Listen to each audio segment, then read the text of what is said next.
guys, welcome back to my channel.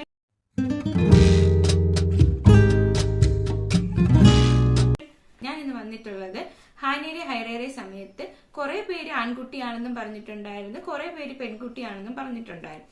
അപ്പൊ എന്റെ കുറച്ച് സിംറ്റംസ് നിങ്ങളുമായിട്ട് ഷെയർ ചെയ്യാനാണ് ഞാൻ വന്നിട്ടുള്ളത്. നമ്മൾ പ്രഗ്നന്റ് ആയി കഴിയുമ്പോൾ തന്നെ പലരും പറയും കണ്ടാൽ അറിയാം ഇത് ആൺകുട്ടിയാണെന്ന്, അല്ല പെൺകുട്ടിയാണെന്ന്. ഇങ്ങനെയുള്ള കുറെ കാര്യങ്ങൾ നിങ്ങളടുത്ത് പറഞ്ഞിട്ടുണ്ടായിരുന്നു. അങ്ങനെയുള്ള 10 സിംറ്റംസിനെ കുറിച്ചാണ് ഞാനിന്ന് നോക്കാൻ പോകുന്നത്. ഇതൊക്കെ ശരിയാണോ എന്ന് നമുക്ക് നോക്കാം. ആദ്യത്തെ കാര്യം എന്ന് പറയുന്നത്, ഈ ജനറേഷനിൽ പലരും കോൺഫിഡന്റ് ആയിട്ട് പറയുന്ന ഒരു കാര്യമാണ്, സ്കാനിംഗ് റിപ്പോർട്ട് കണ്ടാൽ മനസ്സിലാവും ഇതാണാണോ പെണ്ണാണോ എന്നുള്ളത്. കുട്ടിയുടെ ഹെഡ് ബീറ്റ് 140 അതിന് താഴെയോ ആണെങ്കിൽ ഉറപ്പായിട്ടും അത് ആൺകുട്ടിയാണെന്ന് പറയും. അത് ശരിയാണോ എന്ന് നമുക്ക് നോക്കാം. സ്ക്രീനിൽ കാണിക്കുന്നത് മോളുടെ ഹെഡ് ബീറ്റ് ആണ്. ഹാനിയുടെ സമയത്തുണ്ടായതാണ് ആദ്യം കാണിക്കുന്നത്. രണ്ടാമത് കാണിക്കുന്നത് ഹൈറയുടെ സമയത്തുള്ളതാണ്. ഹാനിയുടെ സമയത്തുണ്ടായ ഹെഡ് ബീറ്റ് എന്ന് പറയുന്നത് 142, 148, 168 എന്നിങ്ങനെയായിരുന്നു. ഇത് വെച്ച് നോക്കുകയാണെങ്കിൽ 140 മുകളിൽ വരണമെങ്കിൽ അത് പെൺകുട്ടി ആയിരിക്കും എന്ന് പറയും. ഇത് വെച്ച് നോക്കുകയാണെങ്കിൽ അത് കറക്റ്റ് ആയിരുന്നു. ഹൈറയുടെ സമയത്ത് വന്ന ഹെഡ് ബീറ്റ് എന്ന് പറയുന്നത് 140, 141, 132 എന്നിങ്ങനെയായിരുന്നു ഹെഡ് ബീറ്റ് വന്നത്. ഡിഫറെന്റ് ആയിട്ടുള്ള ഹെഡ് ബീറ്റ് ആണ് കിട്ടിയത്. എനിക്ക് രണ്ടും പക്ഷെ മോളായിരുന്നു. ഇനി പണ്ട് മുതലേ പറയുന്ന ഒരു കാര്യമാണ്, ചെറിയ വയറാണെങ്കിൽ ആൺകുട്ടിയാണെന്നും വലിയ വയറാണെങ്കിൽ പെൺകുട്ടിയാണെന്നും.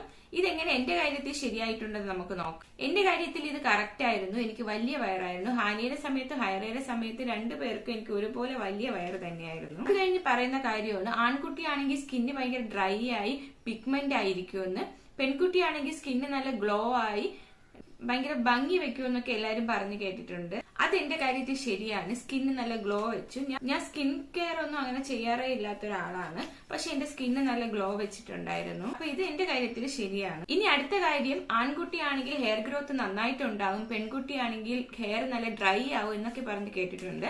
പക്ഷെ എന്റെ കാര്യത്തിലാണെങ്കിൽ ഹാനിയുടെ സമയത്ത് എനിക്ക് നല്ല ഹെയർ ഗ്രോത്ത് ഉണ്ടായി, പക്ഷെ ഹൈറയുടെ സമയത്ത് എന്റെ മുടിയൊക്കെ കൊഴിഞ്ഞു പോയിട്ടുണ്ടായിരുന്നു. അപ്പൊ എനിക്ക് രണ്ടും ഡിഫറെന്റ് ആയിട്ടാണ് രണ്ടുപേരെ സമയത്തും കിട്ടിയത്.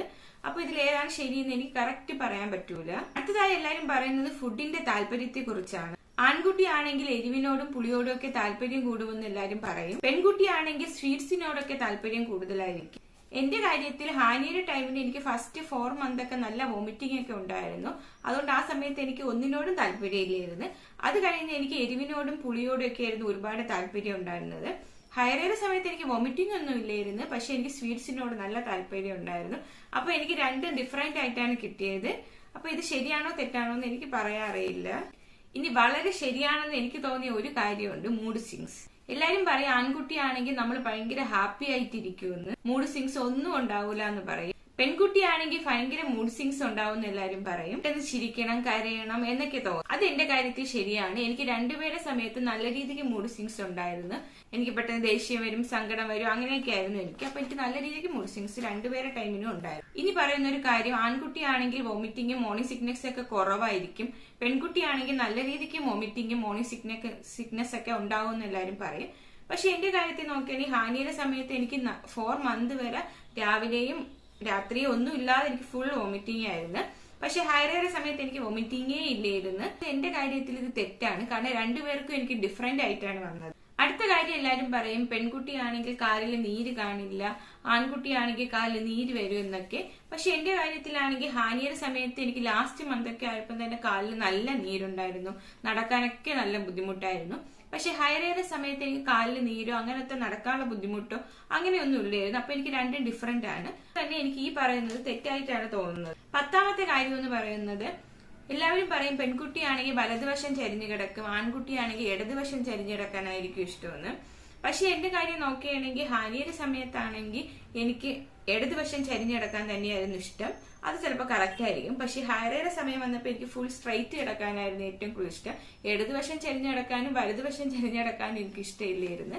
അപ്പൊ ഈ കാര്യം നോക്കുകയാണെങ്കിൽ എനിക്ക് രണ്ട് ഡിഫറെന്റ് ആയിട്ടാണ് കിട്ടിയത്. ഇപ്പൊ തന്നെ നിങ്ങൾക്ക് മനസ്സിലാവും ഈ പറയുന്ന കാര്യങ്ങളൊക്കെ ഒരു 50-50 ഓക്കെ അത്രയെന്നേ പറയാൻ പറ്റുമോ. മൊത്തത്തിൽ വിശ്വസിക്കാനൊന്നും നമുക്ക് പറ്റൂല ഇതൊക്കെ വെച്ച്. ഒരു രസത്തിന് വേണ്ടി പ്രഗ്നൻസി സമയത്ത് നമുക്കിത് നോക്കാം, ആണാണോ പെണ്ണാണോ എന്നൊക്കെ അറിയാന്നുള്ള ആകാംക്ഷയുള്ളവർക്ക് രസത്തിന് വേണ്ടി നോക്കി വെക്കാം. അല്ലാതെ ഇത് ഫുൾ വിശ്വസിക്കാനൊന്നും പറ്റൂല. നമുക്ക് ആകെ ചെയ്യാൻ പറ്റുന്ന ഒരു കാര്യം നല്ല ഹെൽത്തി ആയി ഇരിക്കുക, നല്ല ഹെൽത്തി ഫുഡൊക്കെ കഴിക്കുക, ഹാപ്പി ആയിട്ടിരിക്കുക.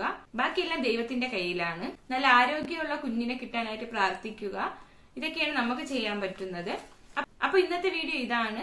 നിങ്ങളുടെ അനുഭവങ്ങളെല്ലാം നിങ്ങൾ കമന്റിൽ എനിക്ക് ഷെയർ ചെയ്യാവുന്നതാണ്. ഇന്നത്തെ വീഡിയോ ഇഷ്ടമായെങ്കിൽ എല്ലാവരും സബ്സ്ക്രൈബ് ചെയ്ത് സപ്പോർട്ട് ചെയ്യാൻ മറക്കല്ലേ.